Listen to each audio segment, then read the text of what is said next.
Hello, I'm Richard Litchfield, and I'm delighted to be joined by Fozia Irfan today. We're going to be speaking about the new children needs strategy, the foundation sector, the cost of living crisis affecting charities, and many more interesting things. So without any further ado, Fozia, could you give us a potted history of your professional career up to now? Yeah, sure. So I'm currently Director of Children and Young People at BBC Children in Need, and I've been here for about 2 years. Prior to that, I was the CEO of a small community foundation, which was really involved in place-based grant making. And before that, I actually was a lawyer, so I used to specialize in employment cases, but I've always been involved in the charity sector from a very, very young age. So it was quite a natural transition to move into the grant making sector. That's interesting about the legal background. I hadn't realized that in your backstory. And what was it that drew you particularly to the Children in Need job? I think the potential that Children in Need has. I mean, it is one of the most well-loved charities. It's public facing, and it's one of the biggest independent funders for children and young people. My heart lies in youth work. I've always been involved in youth work. And so when this opportunity came up, to me, it was sort of the dream job. Because I think previously I'd been known for, my work at a small community foundation, which was quite progressive, but quite niche. And I really wanted to see if we could translate some of that work that we've been doing in a very independent way into a big institution like the BBC. Could we still bring about change in these sort of really organizations which had a lot of history and precedent and tradition? So it was a challenge as well. That's great. And I was really interested to see recently that you'd launched a new strategy at Children in Need, and perhaps you could tell us more about that and take us behind the scenes on what you did to develop the strategy. Yeah, I mean, that really came about just because, we were sort of just out of the COVID pandemic.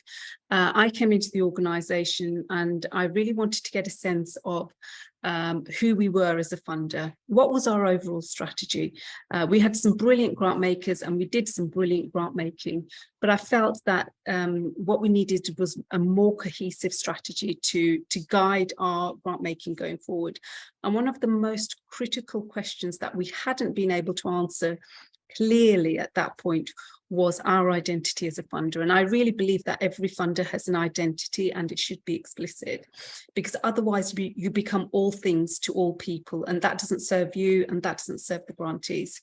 So we carried out a really detailed consultation exercise with our grantees, with children and young people, with our trustees, with stakeholders in the third sector, and asked them to, really think about what our role as BBC Children in Need was.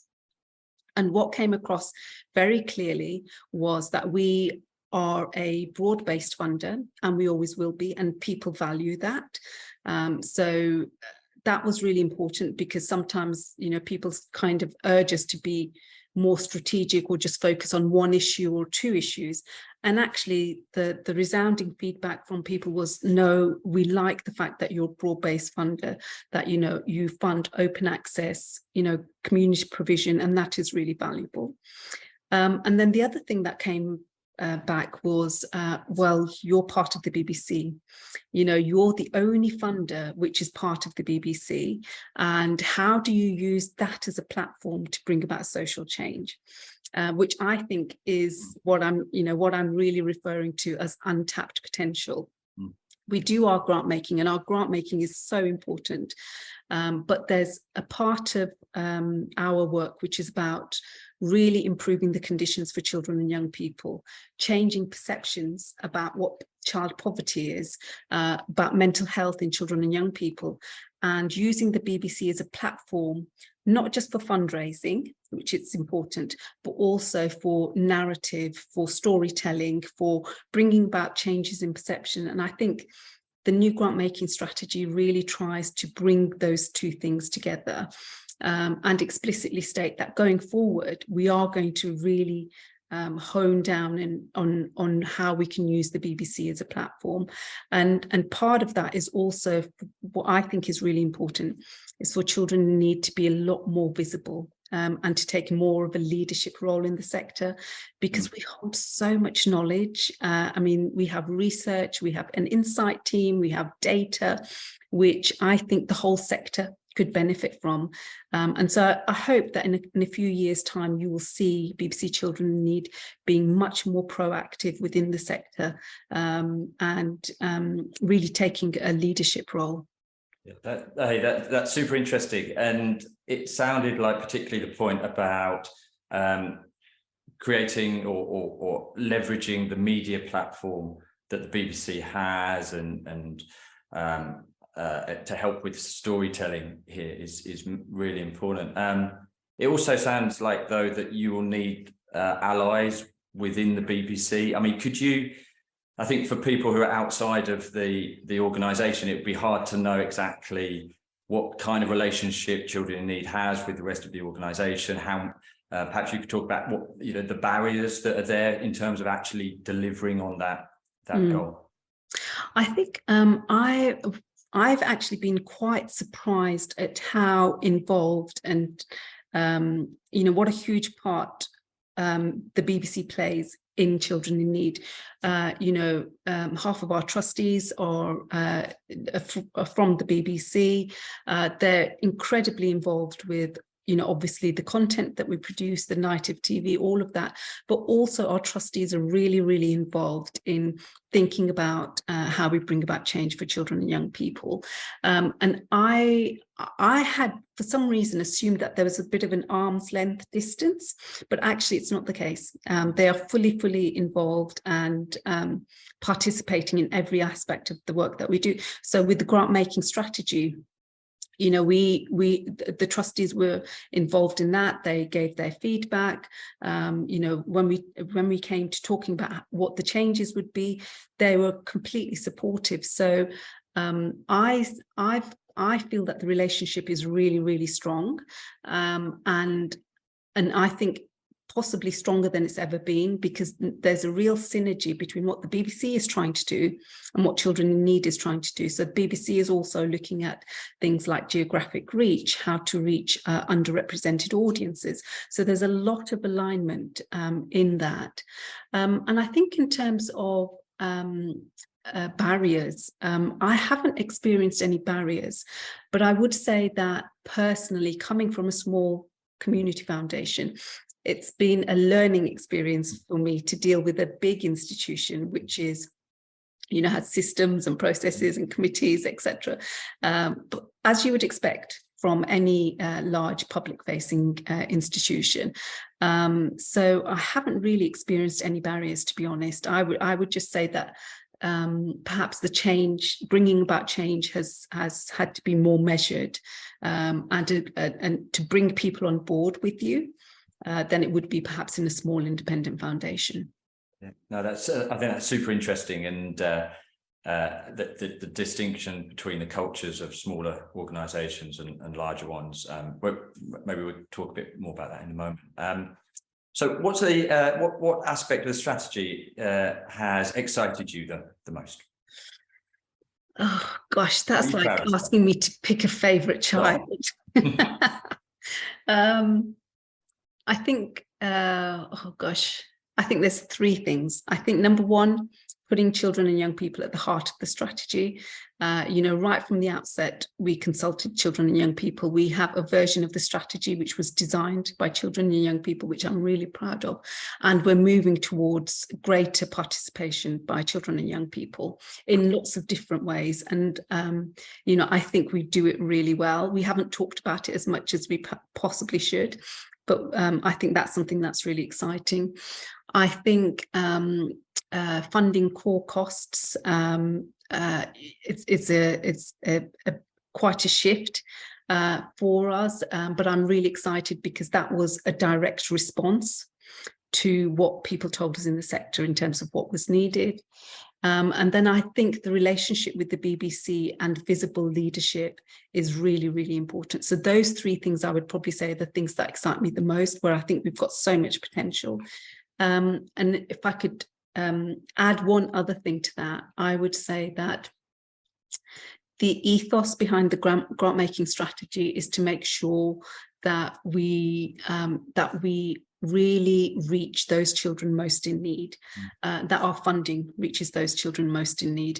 And we know there are underrepresented communities in terms of grant making. You know, there's been a lot of research done on that, and I would really hope to see our portfolio being representative of the UK, and, you know, all communities feeling that our funding is equitable and accessible. Those are the things that I think are the most important to me. Yeah, thanks, great. I read somewhere about the emphasis on involving children and young people in the design of the strategy. I think I read somewhere about you wanted to share power with children in some way in relation to it. Could you explain more about that and what you what you mean by that? Well, the team at Children in Need already harness the wisdom and intelligence of children and young people in a lot of different ways. So, for example, we do a lot of consultation. You know, we take input. You know, we co-create, we co-design. But then also in terms of decision making, we also have youth panels, which, for example, we launched a fund called the We Move Fund, which you may have heard, which is a fund specifically targeting young Black people, and the decision making for all of that fund was done by young Black people. So there are amazing examples that we have in-house about how we really bring the voice of children and young people into our decision-making rooms, into our design rooms, all of that work, which is really, really exciting. Because I've always been a believer in the fact that the people who make decisions about grant making should be the people from the communities that we want to give the grants to. Essentially, that's what it works out to. You know, with the Community Foundation, you know, Community Foundation trustees, myself or my team would never make decisions about grants. It was always the community panels. And I think there's a similar ethos within Children in Need, where we're trying to move as much of our decision making, a lot of our consultation, gathering insight to children and young people, because we recognize that they are expert in this. You know, I'm not of an age where I can understand all the issues that children and young people face. No, you know, no matter how much I try, I don't have that lived experience that they do. And so it just makes complete sense that you also transfer the power over to children and young people. Yeah, and it's super exciting. How do you manage that balance between making sure that the money is effectively dispersed with that very laudable goal to include younger people in decision making? It's difficult because we are a large volume grant maker. I think if I was if we were a smaller community foundation or other independent foundation, and we had perhaps limited funds to distribute, it would perhaps be easier. We're a large volume grant maker, so we've had to work out different ways to include the voice of children and young people. You know, the churn of our applications doesn't make it as necessarily a good fit for our volume grant making for children and young people, because it would mean that, you know, basically children and young people would have to be full-time employed by us and would have to leave all their other interests and studies just to be able to cope. But then what we do is we look at specific programs and think about how can we best utilize the voice of children and young people, and it may be different. So in some cases it is about, yes, actually we need you to be on the decision-making panel, we need you to spend a day with our grants managers and talk through all the decisions. In other cases it's just about getting inside. But the thing that I have been most impressed by at Children in Need is how much care and consideration there is for the children and young people. Nothing that I've seen has been done in an extractive way. There's a huge amount of sensitivity and care, and the interests of children and young people are really placed at the heart of what we're doing. So regardless of, sometimes we may want more children and young people on a decision-making panel, but actually it's not in their best interests, because we may be placing a disproportionate burden on them. We may be expecting too much in terms of their time. We may be putting them in an atmosphere which is intimidating. So we start off with the premise in terms of what is good for the children and young people here, and then build the vehicle around that. That's super impressive, and I think a lot of others could learn from some of the techniques that you're developing at Children in Need. Could we move on and maybe talk a bit more about the economic challenges that youth charities, well, all charities are facing? I want to say coming around the corner, but I think they're probably already here. I suppose this is also where your work and our work will collide in some way, because we're very much focused on providing support around organisational resilience and things like that. Could you describe what the Children Need approach is to the cost of living crisis, and particularly building charity resilience?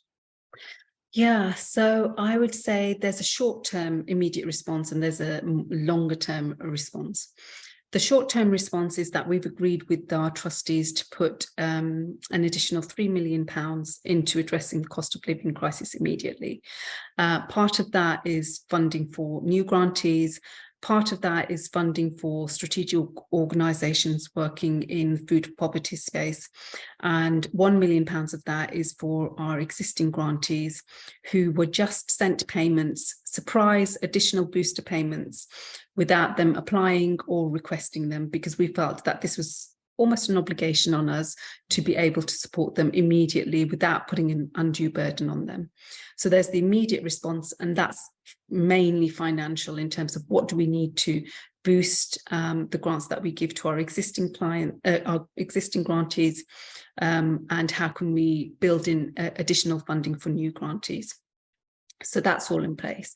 But I think in the longer term, our shift towards funding core costs is, to me, really, really fundamental, because it recognises that we cannot expect organisations to work with children and young people and just fund project costs and survive hand to mouth, project to project. If we want to build the sector, if we want to make the sector really thrive and be strong, we need to fund the organisations themselves. And that, I think, is a real fundamental shift. And so part of that is funding core costs, having a completely separate funding stream where organisations don't need to allocate the funding to specific projects, but can just say, this is our organisation, we do brilliant work, and can you support us by paying the bills? So that, I think, is really, really important shift for us. And then what we're also looking at is our funder plus type model. So what can we do additionally to provide support to organisations? And we have always done additional work. So, for example, we provide training on outcomes, on the difference that we expect to see in organisations. We've always done that. But I think going forward, we'll start to look at that whole area afresh, especially in light of what comes through our organisational cost funding stream. So I think the commitment is there, both for the long term and for the short term.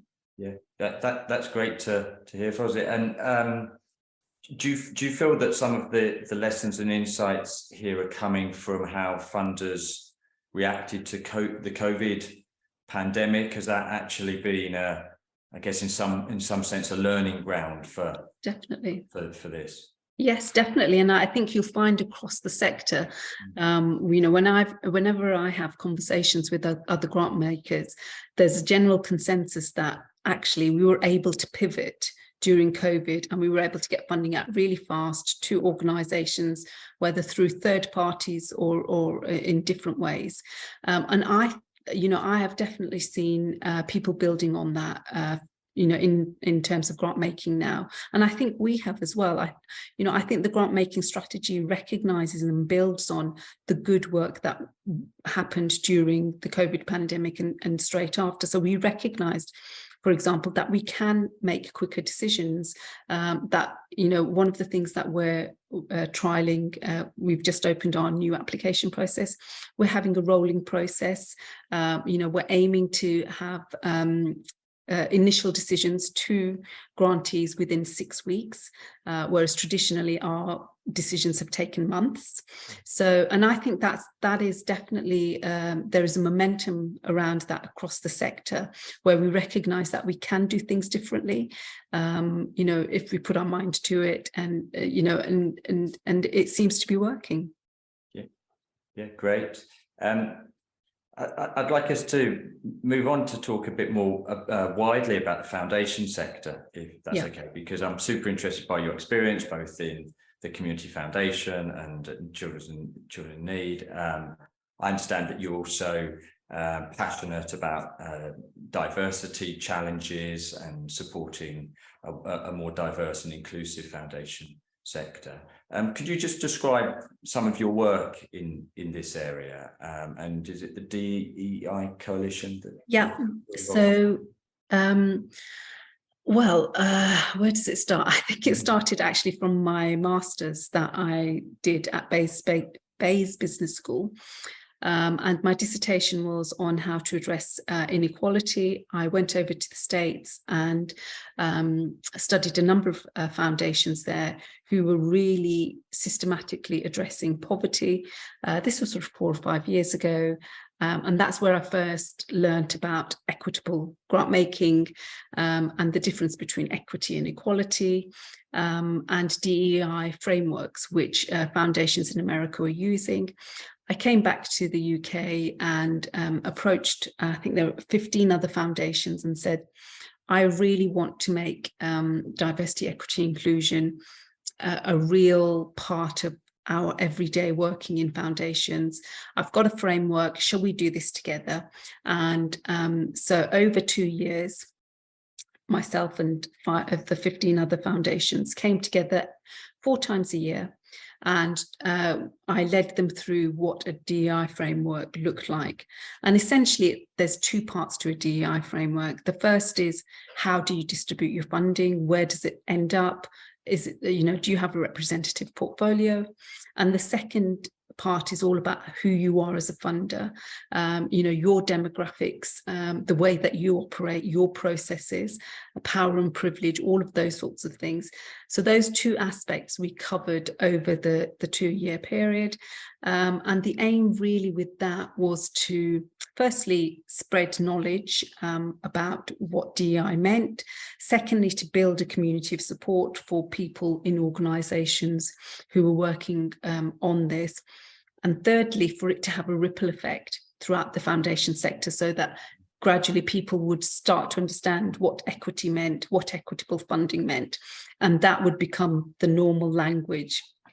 So those were the 3 aims, and we put all our resources, everything on our website for anybody to share in the sector. And completed a report at the end of it, or just to say, this is what we've learned over the 2 years. If you're really keen on this as well, here's some support for you. Yeah, that sounds awesome. We should definitely share the link if that's publicly available, that report to listeners.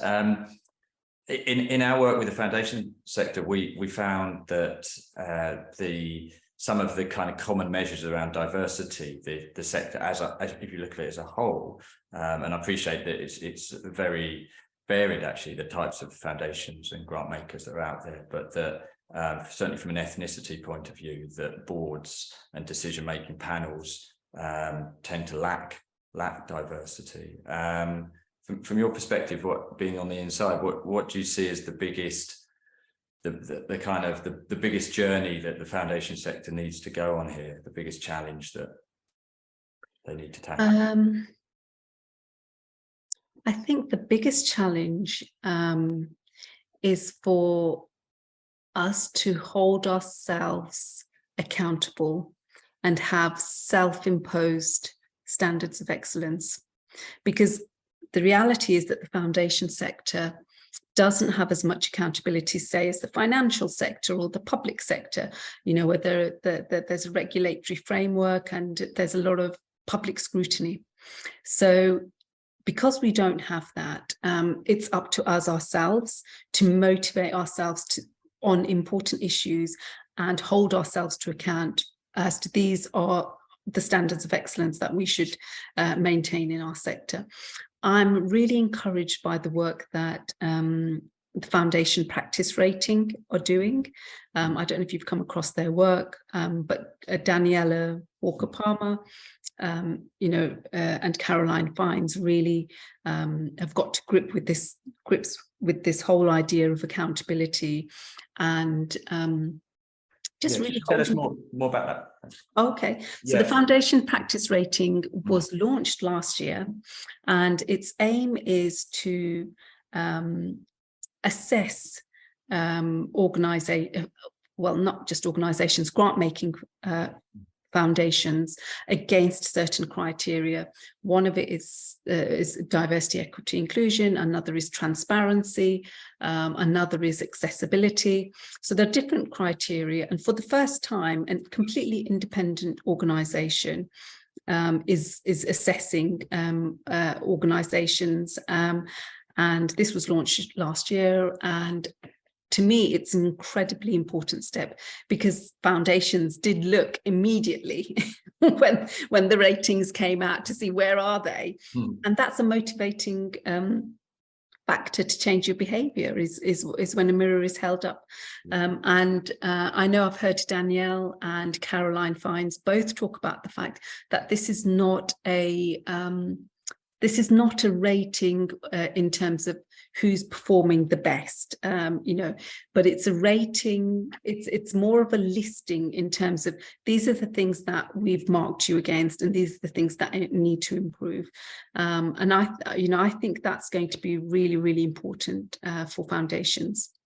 Yeah, that's super interesting. We're actually doing a pilot at the moment about something similar, disclosures and ratings, or just a kind of standard system for charities in general. Okay. So maybe there's a conversation, but that I could pick up with Danielle and Caroline Fines. Caroline Fines, yeah. Great. So I think I'm just going to take us on that, Fozia, to maybe finish up by talking about change and how to manage change. And much of, I guess, our conversation today has touched on this, whether it's a strategy or whether it's about perhaps the culture at the BBC, whether it's about the foundation sector and actually that process of change. And I'll be really interested to pick your brains more about this. So my question is, what have you learned about the right pace of change? Because I think for people who are running, whether you're running a charity, whether you're managing a foundation, the pace of change and how quickly to try and implement change comes up again and again. What's your answer? That is really, really interesting. And I think it's something that I've had to really learn because, you know, as I alluded to at the Community Foundation, the pace of change was very quick. You know, we could make a decision one week and we could implement it the next week. Whereas at the BBC, the pace of change is much slower. But it's a bigger team. It's spread all across the UK. You know, we have a huge number of stakeholders and we're public facing. So the pace of change really depends on the organisation that you work for. And it has to, because it has to reflect the realities of the situation that you're in. The thing that I've learned is probably the most important thing is that you have to take people with you. You know, even if you've got a very clear vision of, well, this is where we need to get to, you need to allow time for people to absorb and to come on that journey with you, not to, you know, to use a cliche. That is really important. But I think in terms of pace, The other thing that's really important is to have a really strong vision of where you're going to get to, because that will continuously motivate you to get to the end. Because sometimes, you can lose momentum, you can get stuck in the weeds, all of those things. But if you've got a very clear vision, and with our grant making strategy, every time we felt things were too difficult, or, it was so big, it was overwhelming, or there were tricky situations we had to navigate, we always came back to what's in the best interest of children and young people. Is it doing this way? Is that better for children and young people, or is this better for children and young people? And that gives you such clarity when you've got that overriding mission, and that helps you keep the right pace as well. But the other thing that I would say about change, and one of my team members said this to me, was that actually we're living through constant change. I can't remember the last time things were like really settled, and there wasn't change. I think change is just our new constant, actually, and it's challenging, but it's also exciting, because that's what motivates you to get better and to do better.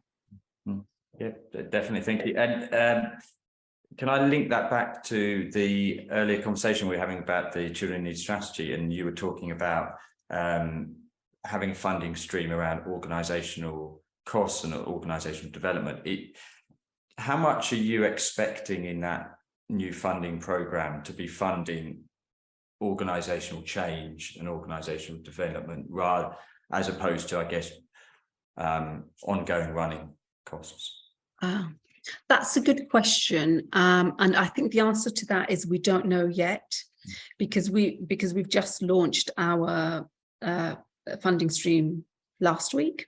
So we're going to see what the demand is. So we've just started to get applications through.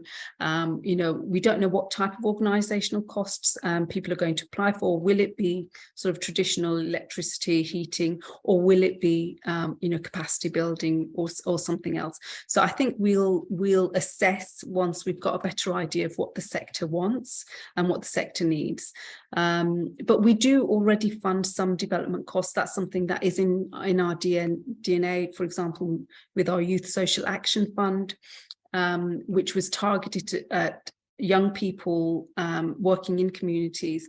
We provided development grants first for young people to develop their ideas before then submitting a full grant. So it's not something that's unheard of within Children in Need, but I think we would wait and assess what the response of the sector is and what they feel that they need.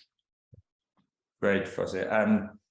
I'm looking, I've got one eye on the clock, and sadly it's our time is drawing to a close. So I'm going to take the liberty to ask you one more question. Great. And it's that I guess looking back over your own career, you've worked as a lawyer, we found out. You've worked in a community foundation in Children in Need. And you've managed and overseen lots of different change and innovation in those different establishments. So what would your tip be to your younger Fozia about how to successfully manage and implement change? Well, I think one of the things that I learned when I went over to the US and I talked about, I want to bring about change in the foundation sector, and so that we're talking about diversity, equity, inclusion, all of those things. A